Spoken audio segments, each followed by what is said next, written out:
Good morning, Greg.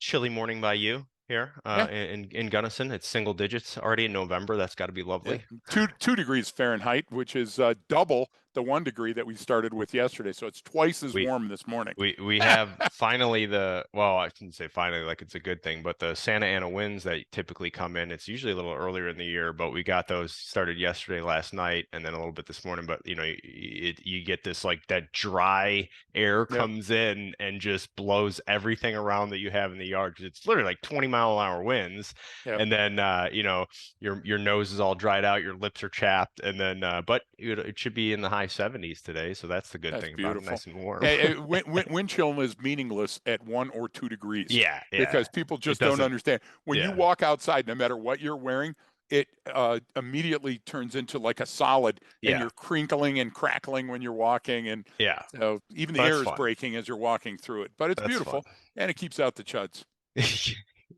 Which is always important. So Definitely a chud to, barrier. today, we're going to be talking a little bit about sort of vision and perception in the sense of visual analysis and Yeah. kind of how that works between our eye and brain. And I just want to start it off with something obviously we've seen. There's a midterm elections just came about, and again, folks, is not going to be anything political whatsoever. It's just what I consistently Science. see is we always see a lot of like news organizations where people post this like map of the United States, right? And it's like Yeah. how people vote.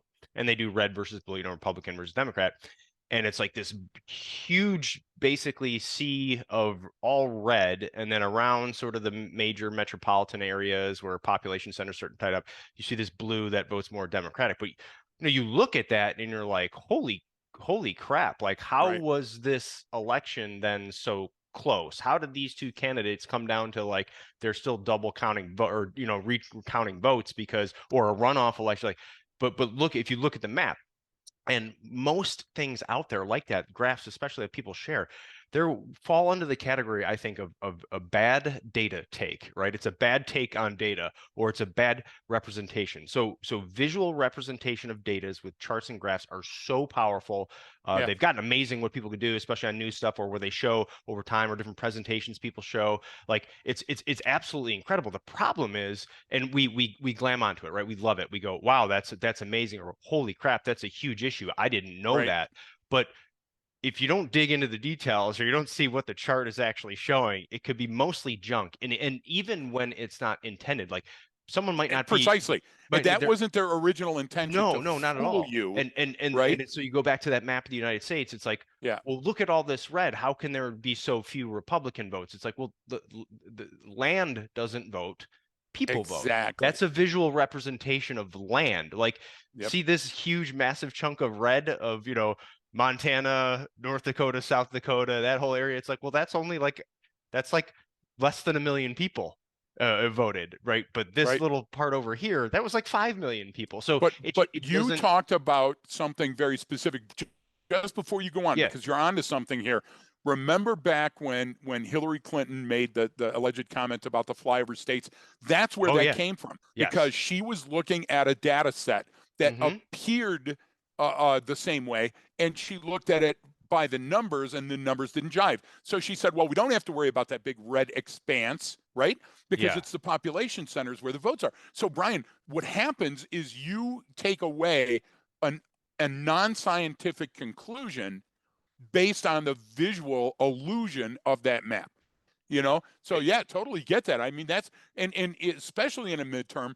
Look, you said it yourself. It's a seesaw depending on the administration that's in. And Right. they didn't knowingly create those maps to fool people, but even the first results that were coming in created a great deal of anxiety in voters Okay. because they looked S- at it and saw that huge So, color and said, "Well, clearly it's a wave. Clearly right. we're It ahead." and But it and wasn't. so no, and what you would obviously with the election what did happen is what typically always happens is a Typical. Democrat president gets elected, then in the midterms Republicans take over, a Republican president. So you see that back and forth. And the idea is when you look at this stuff because it's everywhere, and I just saw another one like, there's all this chaos going on. I know follow this stuff or you're not on social media, but Elon Musk taking over Twitter and then he's Right.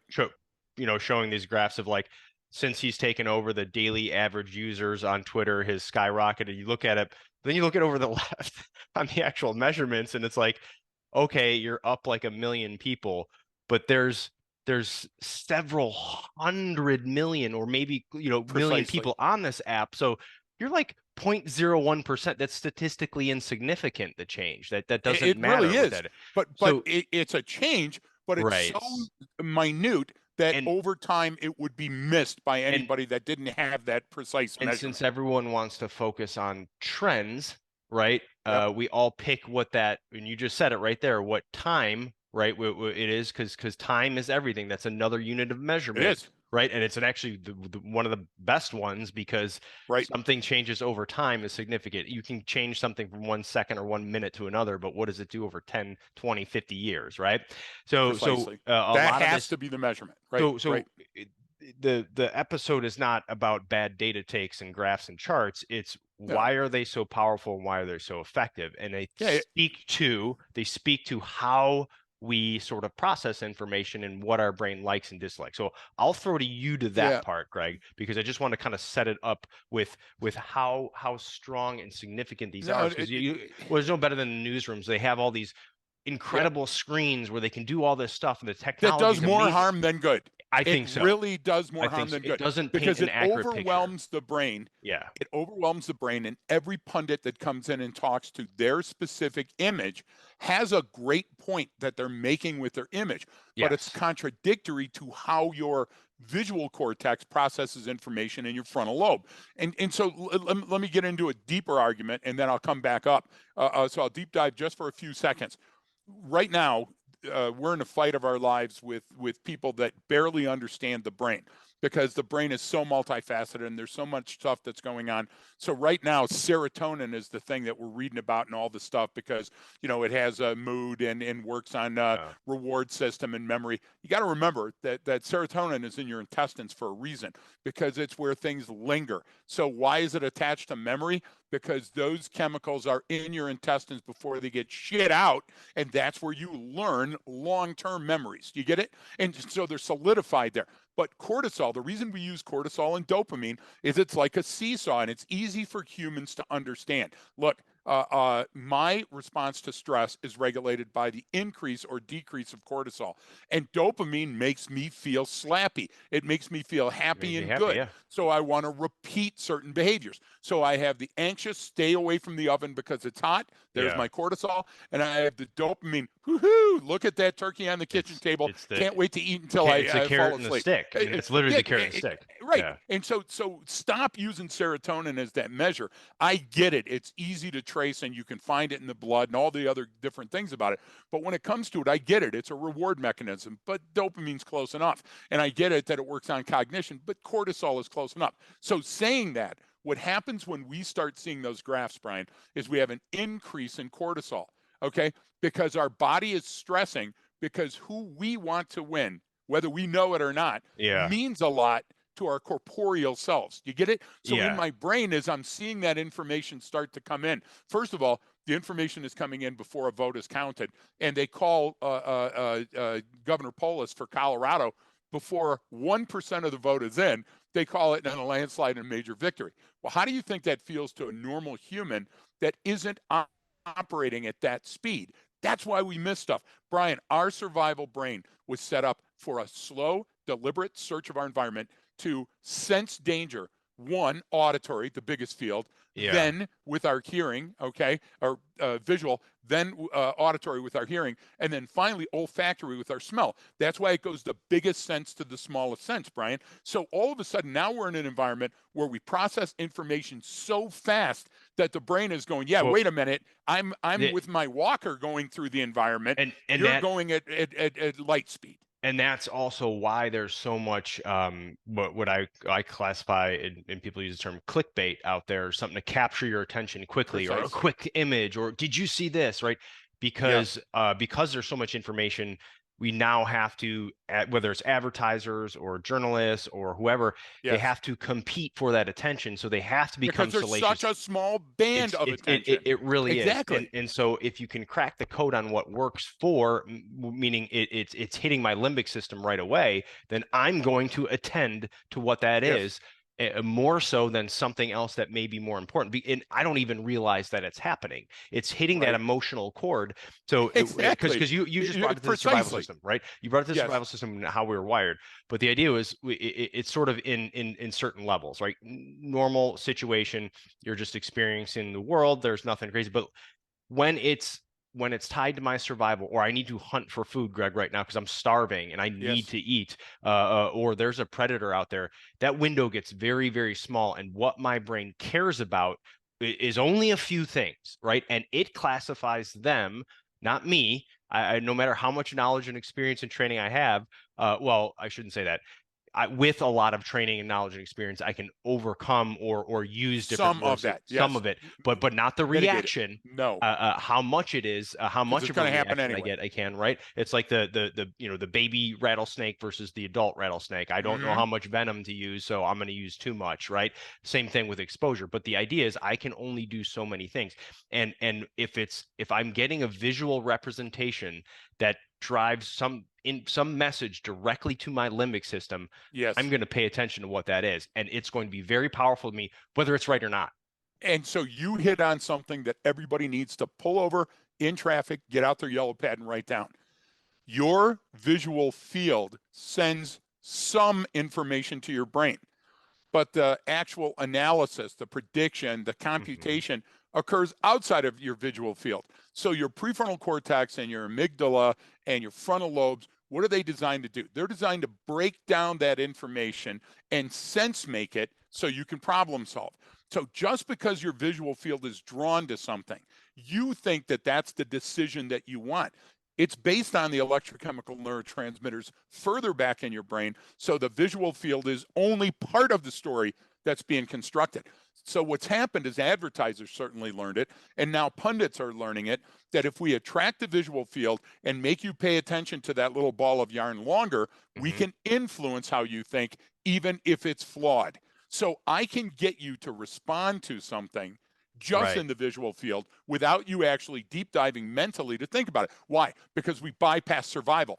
If we give so many survival images over and over and over, then it doesn't become nuanced anymore. And then guess what? You forget all of that sensory input and you focus on whatever signal is most powerful. Well, And that signal can be a lie. Yes. so yeah, So, well, yeah, so yeah, and even if there's no intent behind it, right? Even if it's just yes. like take But a many times it is intentional. I'm just yeah, saying. yeah, But yeah. you're Well, exactly right. Your point is exactly well taken. it's intentional for the purposes of attention, right? So if you Yes. think about a news, every single news channel you turn on has what going across Yes. the bottom, a scrolling thing Have to have across a the scroll. bottom, Yep. right? You have to, and people are like, well, why?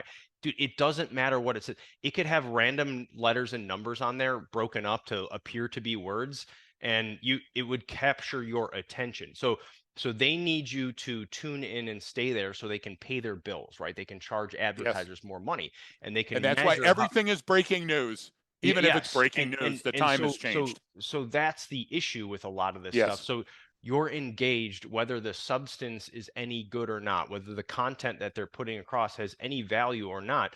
You already assume it does, right? Yes. Now, I think what we're happening almost at like now that happens no matter what. That's going to trigger your response. Now we're Yes. sort of learning now, I think societally as a whole about like, well, wait a minute here. Like not everything can be breaking news. Well, hang on, not everything, but Because of it's time. the Temporally, right. our body has regulated So that just like we regulate different drugs. now they have to adjust to that and have to Yep. are scrambling and trying to figure out what to do, and there's this zero trust in the media, right? So we'll see what that next evolution is, right? Maybe it's the augmented reality or virtual reality where now Yep. that your favorite news host is in your living room, standing there and you're wearing glasses or something. But the idea is it strikes us. It's not about I don't care what the content is. I don't care what the message is. Like there's Precisely. so much going on prior to that, which is why we attribute so much more value to this information, why everything Yes. becomes more serious, because it is because it's triggering certain electrochemical neurotransmitters in me that's giving Precisely. me this very primitive reaction to something that if you had just walked up and told me calmly, Greg, I wouldn't have had that, right? Right. So that's the big thing about this. And to get back to that data visualization stuff, it's so powerful. And you said it perfectly. I just want to reiterate it, but our eye is there like that camera, right? That's Yes. it. And it's throwing those images back to the brain, and it's going. But I mean, not you all have the images will ever make it no, because they and not don't all the need to images are make it. accurate.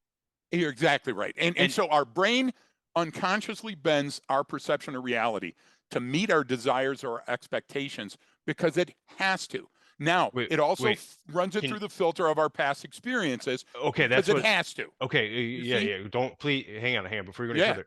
Explain what you mean by that. Like, what do you Okay. mean by like it alters our? Because I get what you're saying, but I want you to Yes. sort of elaborate on what you mean by that. It If alters our perception of reality. It has to, because your first experience of something creates the model for the file folder that you'll have for the rest of your life. So your first experience in school, your first escargot, your first kiss, your first fight, your first sexual experience creates that big file folder, that big accordion file where all of those similar memories are going to be stored. Okay. And that becomes the basis for it. So the brain is always considering your ego and your survival. So it sometimes chooses to bend the perception of that reality to meet who you think you are and what you think you need. Now, the brain doesn't understand fantasy and reality because there is only one reality to the brain, and that's you in your environment. And so now I also have to filter absolutely every impulse that comes in using my past data set, my past experiences. So that's where close enough comes from. We talk about the theory of close enough, and sometimes it blows people's mind. Stop for a minute. You have to understand that the brain doesn't run on 100% reality. The Right. brain doesn't need 100% reality.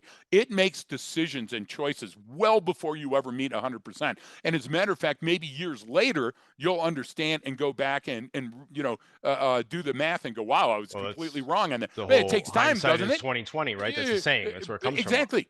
So what happens is your brain doesn't need the entire picture. The brain doesn't need to see the lion.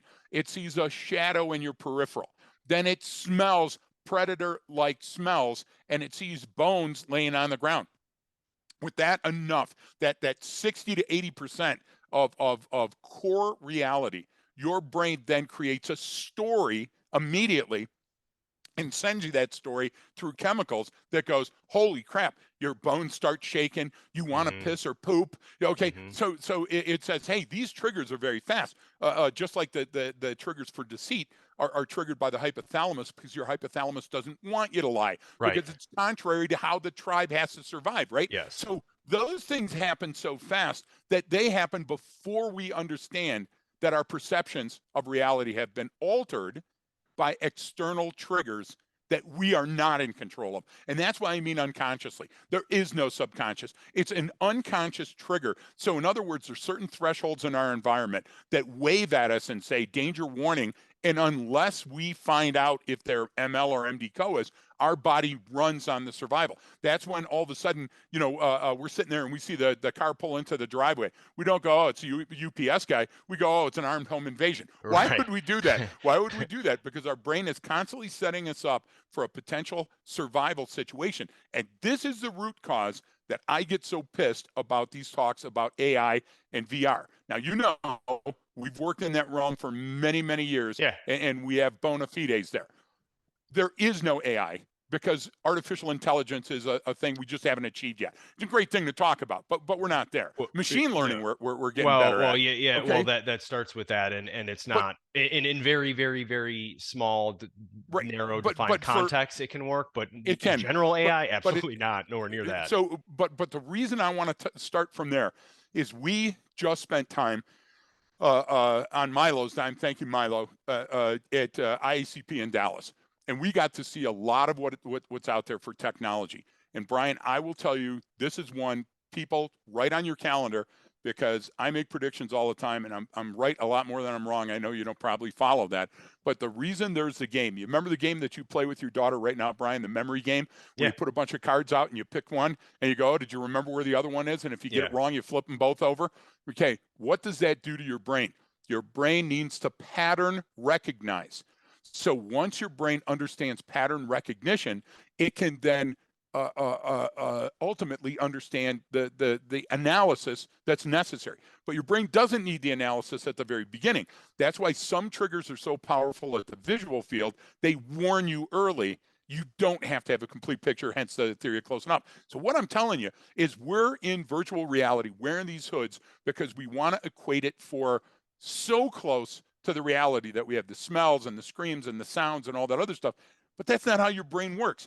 It would be better to go into a simulator and set little patterns over time Right. that the brain can capture. That's why chess teaches us strategy. That's Right. why checkers teaches us how to operate in a limited, restricted environment where if we make a mistake, our characters are taken from the baseline. Do you understand why games are so important to the brain? So Well, why yeah. do we not do that when we're going to AI and VR? So So augmented reality should be giving us clues over and over, and they don't even have to be real clues, just so your brain understands, hey, it's Where's Waldo, and today Waldo's got a gun, or it's Where's Waldo, and today Waldo has fentanyl. Do you get yeah. Right. my most basic point? No, and you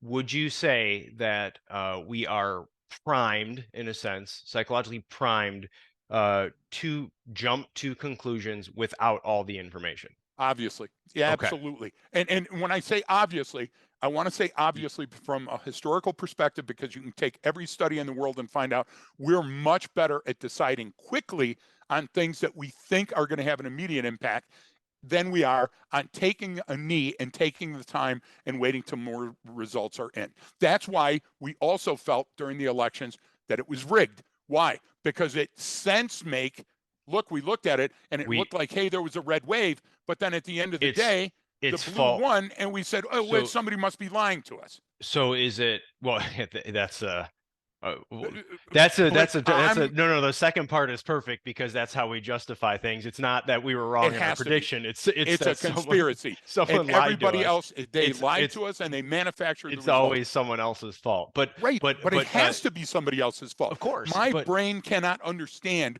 when it's my fault. So it bends the perception to meet our desired outcome.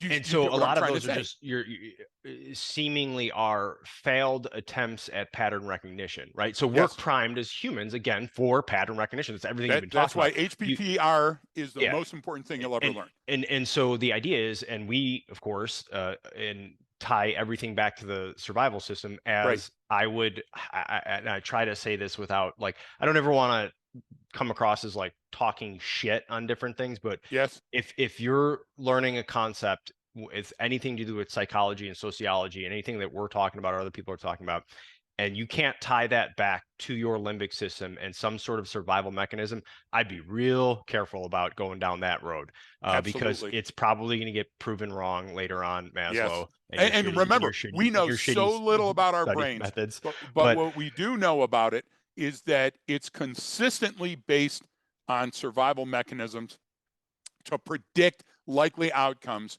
to mitigate and our use of essential calories on non-essential things. what you said earlier too, sort of at the beginning, was about, like, you explained how everything is based on some prior known, right? Yes. So we don't, unless you're like a little kid, little baby, especially too. Like, all right, you know how you look down at kids and like they're, you know, especially the younger they are, and they look at a situation or person, they kind of do that head tilt and they're looking at, and then they look up Yep. at you and they look around. They don't have a file folder or something to draw on for that specific situation. So what Precisely. are they primed to do? They look at it longer because they're trying to process it and they don't know what something is.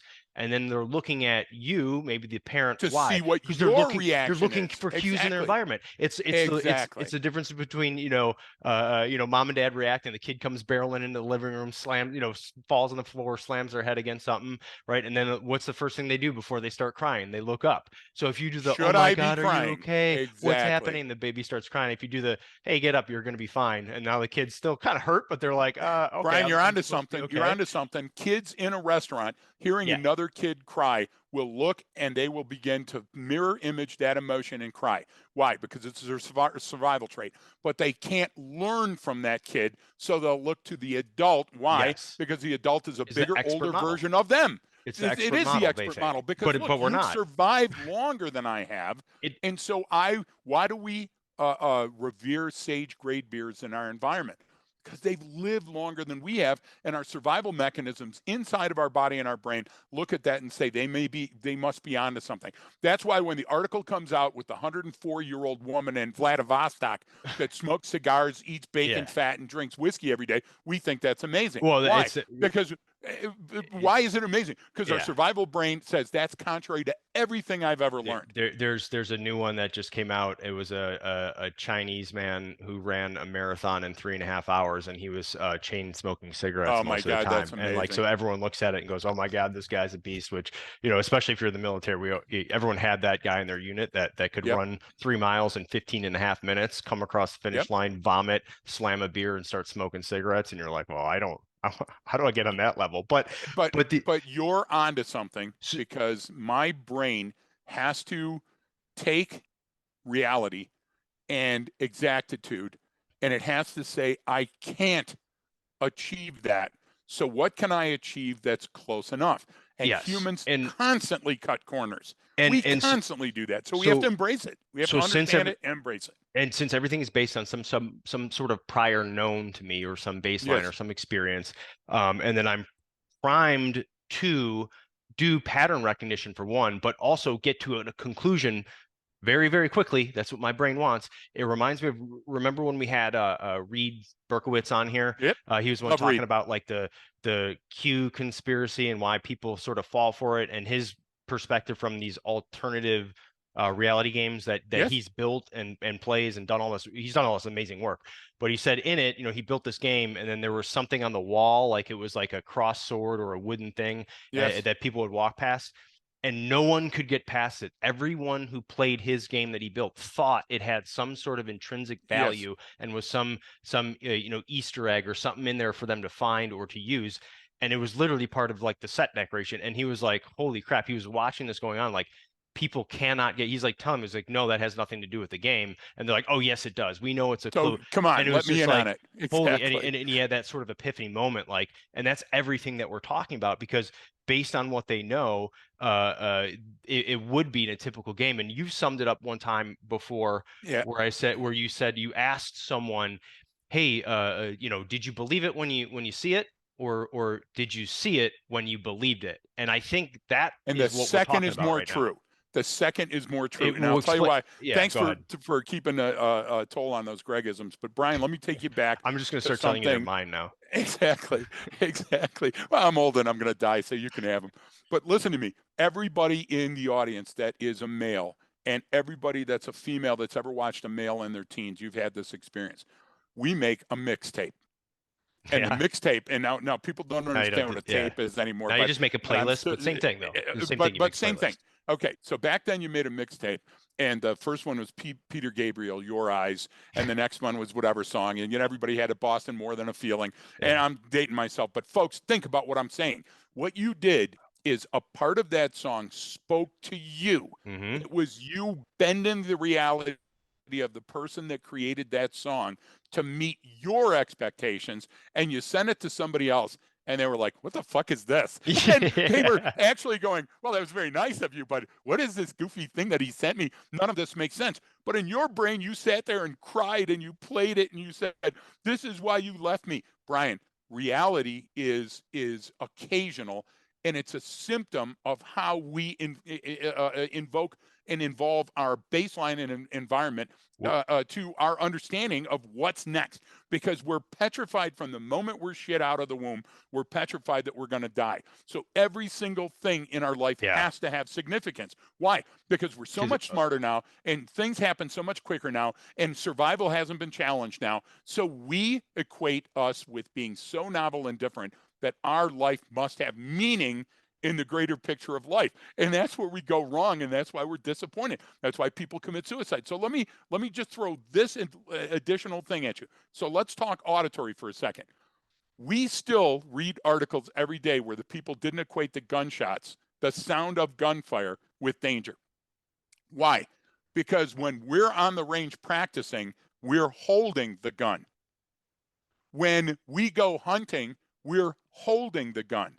Rarely do we ever build a file folder where we take a school bus full of kids and park right. near the range and have them fire a pistol, a shotgun, a high-powered rifle, and an automatic weapon. Why? Because if we don't have a file folder, we It choose a file folder from television or video games, and it's inaccurate. And our brain doesn't care if it lands on a blank file folder, it'll make up the answer. and So it, that's why there's no, mistakes in no, our and what you brought up was the point that our experiencers are so contextual. They're so context yes, based. So even that reminded me whichever the one in Nebraska a while back, Omaha, I think the mall shooting yes, where there was even like an off duty police officer in there and was like, yeah, I thought there were fireworks or I thought balloons popping. It's like, dude, you precisely. know the distinct sound of gunfire and rifle fire. How did you not do that? And it's just that if I only experience that on a range in training, then my brain categorizes it and goes, okay, that's a normal sound Yes, here. This is where you expect to hear it.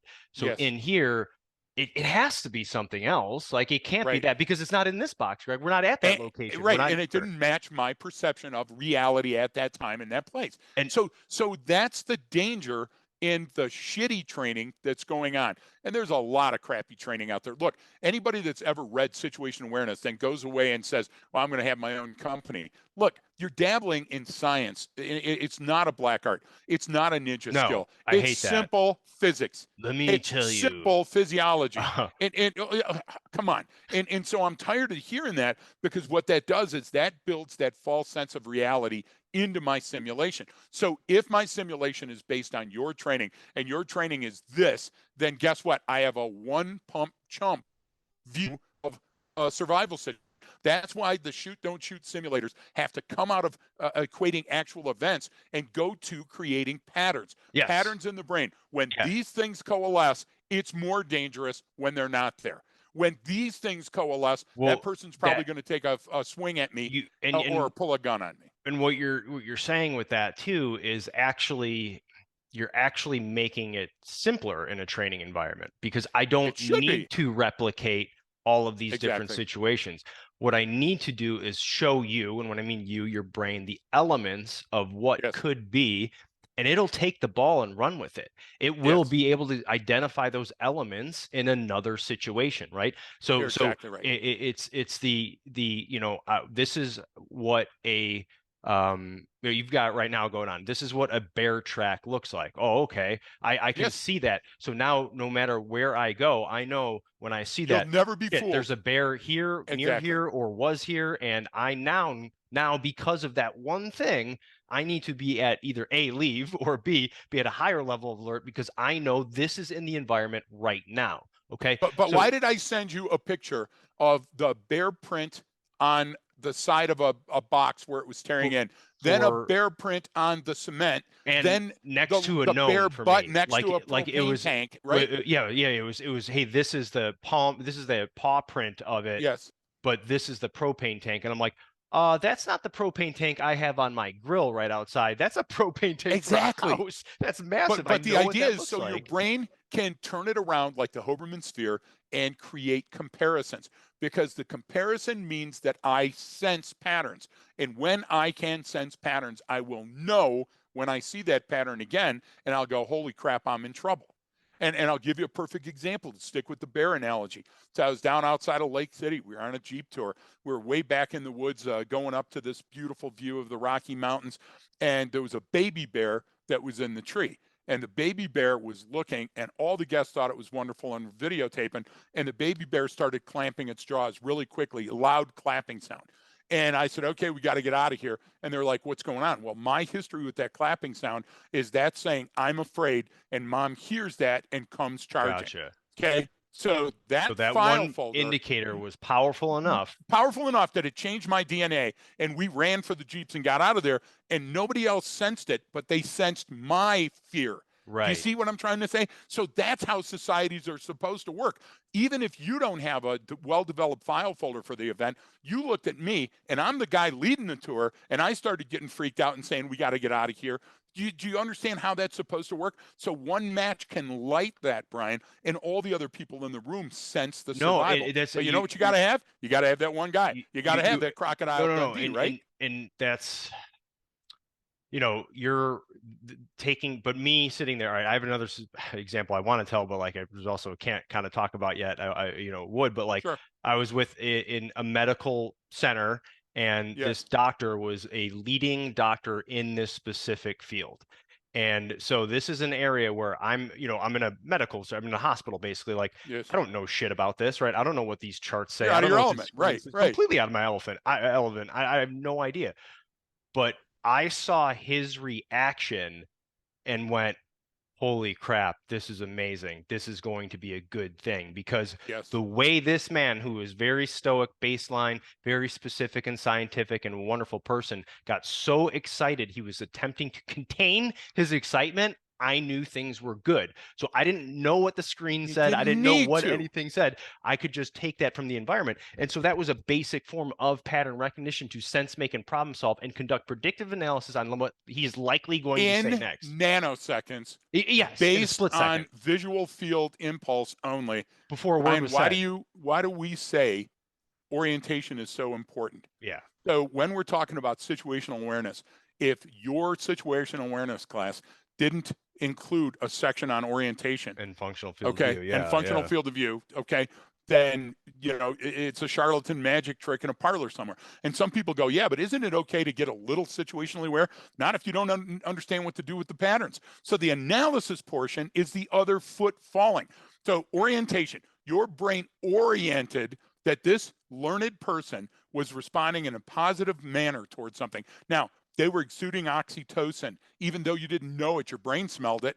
Do you get what I'm trying to say? And your brain equated with previous file folders for that person being happy with other people that you've seen happy. Your brain makes these judgments so quickly, and then brings in the gaps that you have in your memory and throws in your past experiences.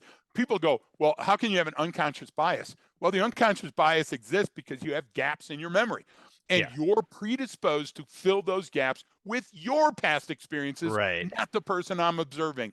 So of course we're going to be biased. We can't not be biased. No, well, But right. but But our bias is it's always cognition. linked to survival. They're Cognition they're bias. cognition biases, right? Yeah. So what's That's cognition? yeah. Cognition is learning. Cognition is how we It's thinking. learn Yeah. and think about how we're learning. Do you get what I'm trying to say? So metacognition and cognition are two sides of the same coin.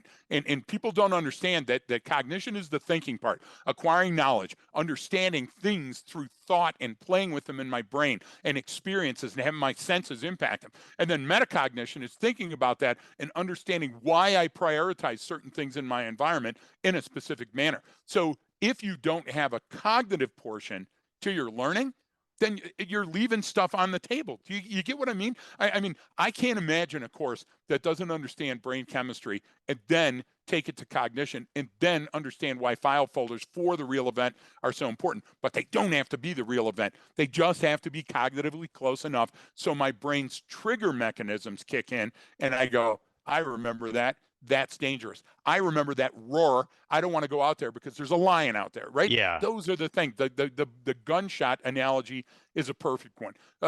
You don't need a shot spotter when you've got humans. Shot spotters are great for after the event, but a human should quickly be able to pick up on that auditory trigger. Why can't we? Because we don't train to it. So are you you telling me that I should actually have a training session with my crew where instead of going to the range, we go a couple hundred meters away from the range and listen to what it sounds like? I'm saying that absolutely. And does a high-powered rifle sound different than a shotgun? Yeah. And does your brain need that nuance? No, but it needs to know that there's a difference It, between a car backfiring and a yeah. gunshot. You get where I mean? So, Brian, let me give you one more example It, to tie that together. If you've got young kids, which you do, and your kid has never been out and felt the power of getting a flat while you're driving a car, happens a yeah. lot less in A some lot less parts of the now. country, Yeah, right? yeah, yeah. And a And lot just less in now because general. Yeah. tires are Yeah. built better. But if you've never had that feeling and you've never had to pull over and Yep. get all the component parts out to change that tire and actually do that, you will be fumble fucking around and cracking your knuckles and in danger and crying on the side of the road and on your car for the auto club. So why should we do it? Because if I do it once or twice, my brain will have, hey, I can do this. We'll have a success model. We'll have an expert model because I have a mentor there. And guess what? We're likely to be able to overcome those hardships and more hardships in the future. We had a kid that was down the road from us, Brian. We've got a very few neighbors and very few roads, and he had a new Mach 1 looking Mustang style car, and Yeah. he was standing by trying to get a signal, and there's no signals out here. And Shell and I pulled up, and we go, "Hey, you having some car trouble?" And he goes, "Yeah, I'm not sure what it is, but I'm calling my dad." Okay, why did he call his dad? What does his It's, file folder say? yeah. Dad solved everything. Everything. Yeah. Mom solves everything. And he had the hood up on his car. You know, modern cars, you lift the hood up, there's shit you can handle It, other than the windshield wiper yeah. fluid There's reservoir, or maybe look at the battery. most vehicles Come now, on. it's like you can't even actually they're putting, I mean, to that even point, there's actually legislation out in California that you have to manufacturers are required to, it's like a person has a right to work on their own vehicle. So Oh, like you have to make it so that people can fix something if it right. goes wrong. Like, yeah, I mean, you actually have to pass Certainly not legislation designed now that way, is to it? to You uh know? to get people or to get auto manufacturers to Yes. even do that. But no, that's a great example, and I. So the whole thing is, and then what typically the questions are, it's like, okay, well, great, but like, how do I counter that? How do I understand that? What can I do about this? And that's always the difficult question, so let's stick to like the specific Yep. example. Okay, I have some form of data visualization, a chart, a graph, a thing that someone's showing me, and it's like, how am I supposed to determine? How do I know? How do I filter through what's junk and what isn't? What they're trying to do is, and because That's amazing. even if there's no nefarious intent behind it, there's, maybe someone is just, they're just trying to prove a point, right? I always start with, well, what's the point you're trying to prove here, and what are you showing me? Because you actually brought stuff up about sort of, not explicitly, but about, anecdotal evidence and Yes. storytelling and what it is. And when you get this stuff, especially when, studies come out about something and everyone wants to jump on the latest study, and it's like, dude, this is some new finding. Give it 20 years and see if it works. Exactly. Wait. So so Wait. Don't jump in. but the idea is, I look at it in one sort of framework is this anecdote you're telling me, this story, does it truly represent some form of data, some data set, or are you just relying on the story? Because the story is supposed to talk about the data, but what ends up happening is, there's not a whole lot of data there, so we'll just create a really good story, and now everything relies on this one story. It's the So, something that comes out every freaking year about a new thing about, oh, they're putting fentanyl in kids' candy at Halloween. They're putting, like, dude, no, they're not. Drug dealers are here to fucking make money. Okay, yes. like they're not hiding drugs in there that would negatively affect their business model for one, and their customer base for two. But that Right. comes from those stories of a guy who poisoned his own kid, but thought it'd be good to poison a bunch of other kids so it didn't look like him. It Yeah. was, different. The The razor story, blade in the the razor apple blade in on the apple, Halloween. exactly. It's like, that's never happened, or it happened once and someone did it So intentionally. what you just did is you did Gödel and Yeah, Gestalt theory. You did both of those. Folks, look them up, Gödel and Gestalt, Godel. Well, and specifically, Godel's Gödel's incompleteness there, incompleteness and and Gestalt Gestalt. psychology is eh, eh, reification, redenigration, all that stuff. It's Exactly. great. It's like But what you really, just really did good.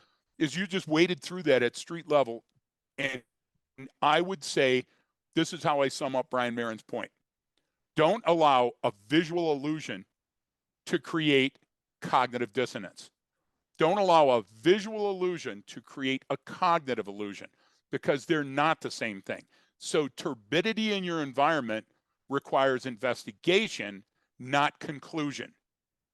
So why I have to account for that turmoil, that turbidity, that anxiety, but I don't have to say this is the exact cause. I can get away with it being the proximate cause and still learn something. And that is my point on gosh damn virtual reality and augmented reality and shoot, don't shoot. Don't let a visual illusion get in the way of the cognitive illusion. What's my ultimate goal? My ultimate goal is to learn how not to get into that situation. But all the machines that we've seen are designed to shoot your way out of a bad situation. So which is more important?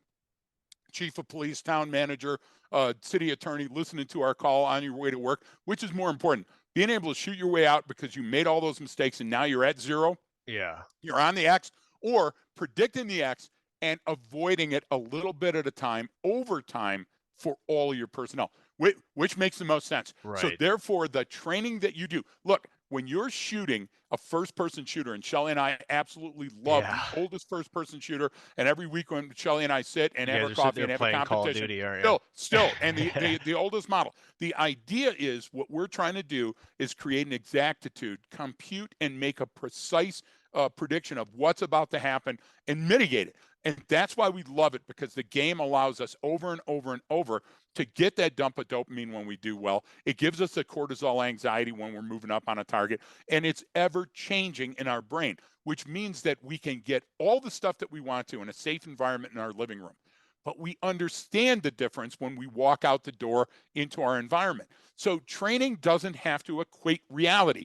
Training has to equate a lesson. It has to be Aesop's fable over and Yeah. over, Brian. And Well, that's why we this partnership. I know we're not talking about anything with yeah. Milo or the other companies and everything, but I get that. But the reason that we're frustrated with the industry is because the industry standard is so low. It's high to create granularity and low on creating learning. Would you agree? You get what I'm trying to make as my Yeah, and ultimate point? that goes back to my first sort of introduction into that world was back in what 2008 or whatever with Yep. the whole fight JCTD thing. But the Yep. the idea is, and everything since then is the graphics have gotten better, the headsets and all the gear have gotten smaller, the batteries last longer, the But it's the the same um problem, the the Brian. the user interface is way better. It's all of that stuff, and no one solved the hard problems of actually what are you trying to learn? What's the lesson here that you're trying to, and because you talk about Aesop's fables, and Yes. that's the idea behind a lesson.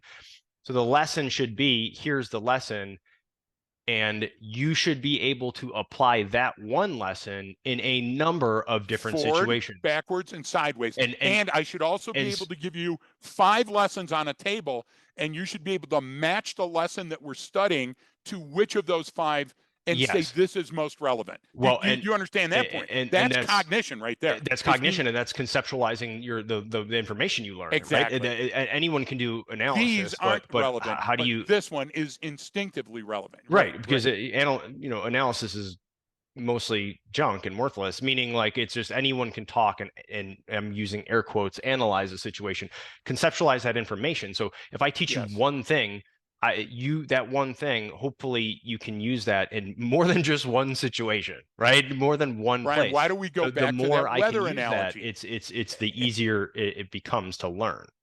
Okay, so why don't we rush in and give first aid to a patient that's laying on the ground? You don't, Because yeah. before we do the initial patient survey, we have to make sure that the baseline around that individual is safe, because we don't want to fall victim to the same thing that happened to that person. Confined space entry, gas, gunshot. You get what I'm trying to say? Electrical shock. So if you understand that, what you have is the first part is the pattern. I know this person is under duress or stress or dying or dead. And we have the analysis. What could have caused that? What's the most likely? But more importantly, because time is of the essence, what's the most dangerous? So a video game and a shoot don't shoot game should equate thinking and cognition and decision making It's, yeah. rather than just The the Jack-in-the-Box surprise? And Right. And were you able to overcome it with an increased it's level of violence or intelligence and acumen? well, and so it's not the necessarily the reaction or the process or procedure. It's what was it should focus on what was the decision made, right? Because you can practicing like you Yes. just said, for the first aid one. Okay, man, like you can do all kinds of different training on first aid and saving someone's life, and there's different levels you can get to. I mean that's great. It's why did you make this decision at this time? Explain to me what went into your thought process Geddy to Lee. arrive. Show Amen. show your work. Great. All right, you got the answer. That's the Geddy answer Lee. you applied. If I choose not to decide, I still have made a choice. Yes. That's an important value. Yeah. You have to add value. Why do you think we spent so much time, you and I, supporting one of our colleagues with their after action review research? Because that's hugely important. An after Yeah. action review is an external manifestation of how your brain acquires knowledge, Yes. understands it, and equates it with experience. That's all it is. What you do inside of your brain every single day with little bitty chemical reactions that you don't even notice over time is what that AAR process is. Eh, So why don't we streamline training to train for pattern recognition? Because well, people still don't fully understand what it is. and you're doing that and potentially you could potentially be coming or drawing the wrong conclusion or drawing the wrong lesson from a situation, right? You can It draw an unreasonable conclusion. That's or what training should overcome through cognition, and metacognition is the AAR process. You get it? I mean, yeah. it's really that simple if you want to take a look at it on the tabula rasa and say, how do we inform file folders? Can I go in and fix a corrupt file folder? On my Rolodex, if I come to a blank, then my brain will go off and pick something at random. We can't afford that if we're a cop or a first responder or a brain surgeon. So we have to create robust file folders for likely events, not for the real event, But but for we likely events so we can and apply it to more than one event but we over and over and over. also have to not just look at it at a very a tactical level, right? So a Yes. perfect example is like it was funny the insurgent we had a bunch of dog treats that we had just bought. We have a little bin, like this little closed thing that we put it in, and then the one little package that we were kind of open didn't fit in there, but we were open. We give her a little one every once in a while. We give the dog one when she does something, right? So the insurgent was like, oh man, like if we put him right here, Bailey can get to him when we're not home and looking. I'm like, okay, yeah. So where should we put him? Well, let's put it right here. So and she was like on this other shelf so that it's harder for her to get to him. I was like, yeah, but do you see that she can still see exactly where that bag is? It's like, yeah. It's like, well, why don't we put it in a place where she doesn't know where it is and can't ever see it, so she'll never even attempt to go for the Right. bag of treats in the first place, not Right. just say, "Oh, let's just make it a little bit more difficult for them to do that." So she's thinking as a kid, I'm 10, tactically right there in the moment, but then I have to sit there operationally and strategically. Well, what would make more sense in the long run? Because if she never sees it and doesn't know it's there, she's never going to be tempted to do it in the first place. So it's just a way of looking at things. We do oh Exactly right. well let's just turn the handle on the stove this direction. It's like, well, why don't you put it on the back burner so the kid can't ever reach it in the first place? It's like Exactly. we don't think like that all the time. We think very tactically in the moment, right there in the situation, at that very like at sort of bang, right? We're Which just is sitting right Kahneman, there. which is all Kahneman, and why Kahneman did so great and won the Nobel, and he should have.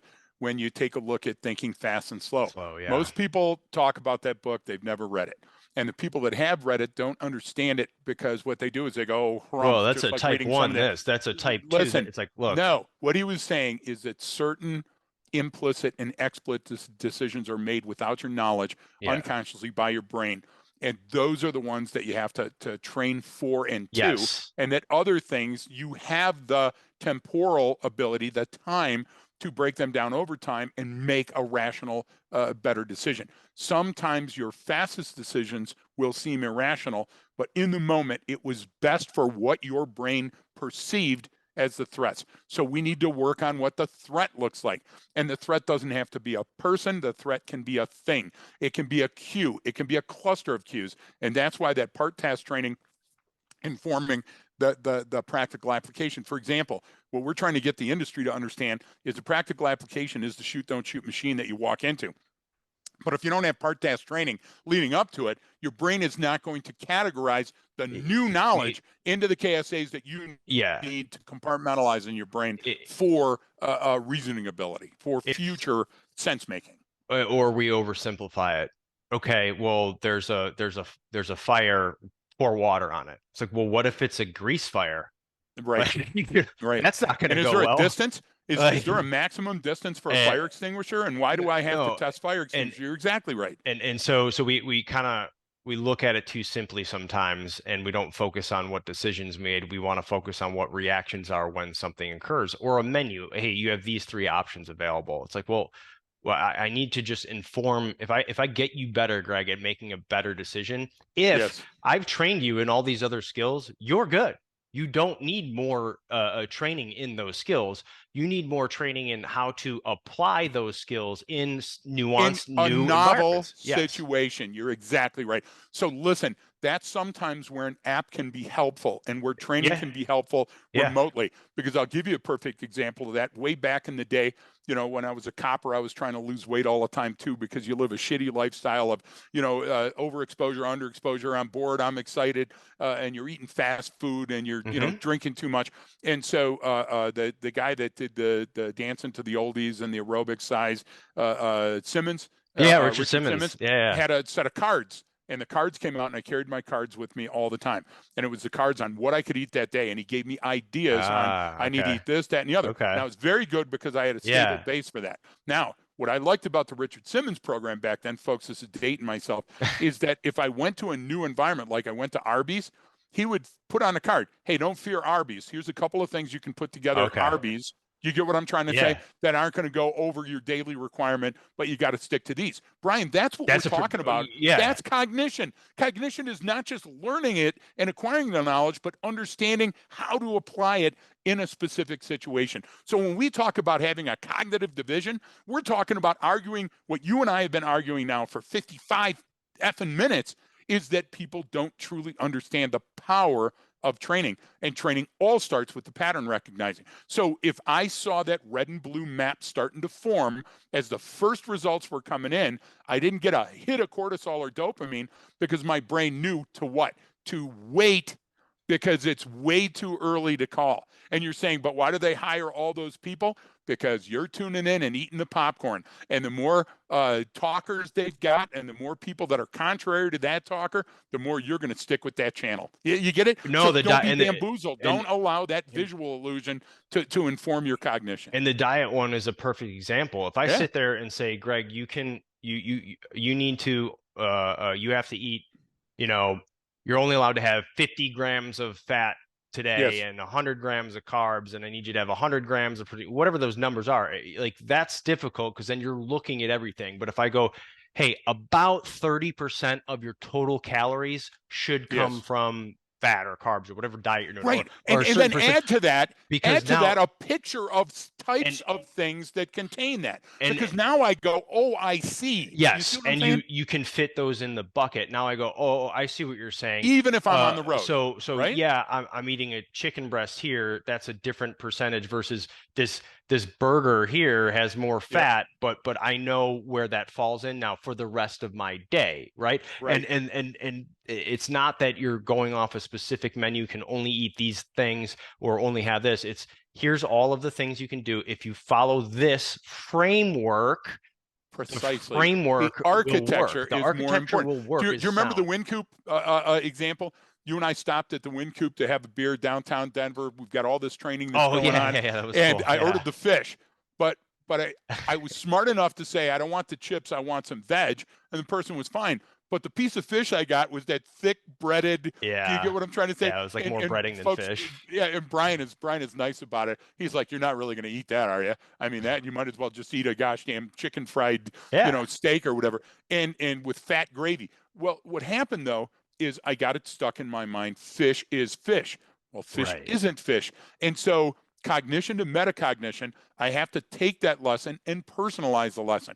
So the example of the pattern, yes, all fish isn't fish, this grilled fish is better for me. And as a matter of fact, this grilled fish without these other things. So I know we're talking about diet now, but we're not. We're talking No. about your life. We're talking about training with firearms and training your kid to change that tire on the freeway so they can get out of harm's way. These are the new survival skills, Yeah. and we cannot allow our visual field and advertising to fool us that we're any safer than we So were, so historically. that's the thing. So it's sort of to tie it back, and Yeah. we always, because I said, all right, well, how do I avoid these things? And then you have Yes. to have some sort of process, procedure, or training, or ways to look at things, right? And that's always the difficult part: is what is this person's intent? What are they trying to show to me? Is this really, is this a sensational thing that I'm looking at? Did I have an emotional reaction to this? Because if Yes. I had an emotional reaction to some chart or graph or visual thing or story that I read, maybe that was the point. Maybe I was And trying I to, have to find out why. So yeah. the opposite of what you say is absolutely true. So if you're looking for intent in others to determine the level of danger, then you have to understand the relevance of your daily actions by being what? By being intentional. If Yep. you're not intentional in your Deliberate and environment, intentional. Yep. you get what I'm saying? So there's a lesson right there. We could do a separate broadcast on being intentional, And showing up for the moment, and and being there. and and it reminds me of all this whole discussion reminds me of someone, I don't want to say her full name, but our good friend from back in the day, Vicky, Oh who yeah. said, the brain doesn't speak English or words, it speaks synapse, right? Yep. So it fires on, it's firing synapses, right? Or synapses are firing all the time, and it's recalling things, and it's grabbing information from areas and it's putting something together. So what we often think is a clear, concise image, picture, idea, or belief is often a bunch of information chunked together to give me something to talk about or an answer in this Yes. defined context, and it may not be as accurate as we think it is. And so That is that's the essence of good training and being able to compute relevance of the training and predict how I can use it in new and novel circumstances, or to improve my efficiency in human behavior and human performance in my day-to-day life. You yeah. can't go back and fix things, but you can fix things now that are going to impact your future. And that's why we talk about predictive analysis being so huge, Brian, is avoiding those pitfalls can make us stronger and smarter and faster and harder to kill. And that's our ultimate goal. That's what we do every day. Yeah. Yeah. Well, This is one hell of a discussion. I'm that was an exhausted. interesting discussion. Yeah, Now I'm hungry now too. I gotta All I start talk about the I gotta fat grams. now I actually gotta start working. That's great. But yeah, so I don't know. Yeah, I thought we covered a lot. We Yeah. started with this whole understanding, your how your visual kind of field and representation of world kind of is made up by your brain. And we talked about that in a number of different ways. Sort of actually kind of leads on to the last episode about why we miss the Yeah. little things. I think it's Little things. another extension of that. But hopefully, if you're listening, you were able to take away something out of that. And if you have any questions, obviously always reach out to us at leftofgreg@gmail.com. We also kind of give more examples and talk about different topics on the Patreon side as well for the Left of Greg podcast. There's even more on there, and you can go back through everything we posted since we started that. So there's endless amounts of information for only a couple bucks a month. You probably won't even get through it all. But Right. there was, oh, excuse me, a lot in there, and I think the point of it too is to understand, and what it's like when we teach, and when we're at a training course that we're teaching. Now, it's obviously different than this. This is just us talking versus having a very deliberate and intentional Yes. and meaning behind everything that we do. But And we always, modules with specific right. KSAs. But the whole point is we start out by what? Opening the aperture, right? It's supposed to, to blow open to JFK, right? Someone right Yep. there to really expand, just blow out your aperture to understand there's a lot more going on here. There's a lot more things that are happening. I am not always fully in control of the decisions I make. Most of that happens unconsciously, tied to my survival system, my limbic Right. system, and that's heavily, heavily influencing what I do, and I don't even realize it. So it's not to say well, what I'm supposed to just sit around and wait for more information all the time. It's like, no, it's not what we're talking about. The Not at idea all. is the idea is just understanding some of the limitations and capabilities helps that alone gets me a little bit more informed. It allows me to take it's another lens of like, wait a minute, is this really what it is, or do I have to dig deeper? And that alone is as a starting point, and then we build in a framework on how to make We're decisions. But and we're selling flashlights, Brian, because what we're trying to do is we're trying to illuminate those parts. Look, almost always our brain is going to generate a matching view of reality and our reality. mhm, But daily, thousands of times a day, it uh, manipulates reality to suit our existence. If we don't shine the light there, then we'll yeah, be fooled. And guess what? Just the way life is random, we could be fooled at the wrong time and become a victim. And that's what we're trying to avoid. That's true situation awareness. yeah, and like you said, it's shining the light in those areas I don't understand or don't know, right? Or Like in that's my pants happening. And sometimes there you when go. things are, I hear noises. I don't know what's I don't happening. know. So I get the flashlight out. That's I get Meg's mirror. oh God. That's on that note, we don't want to And you turn didn't this even into have to a pay for that one. we don't want to turn this into a Meg episode. Um, so so well, thank you everyone for listening and tuning in. If you've made it this far, you are a true champion, I guess. But reach out to us and we can talk Yeah. about more things. And or if you have something else that you've seen before and want to send our way to get our thoughts on it, please do leftofgreg@gmail.com.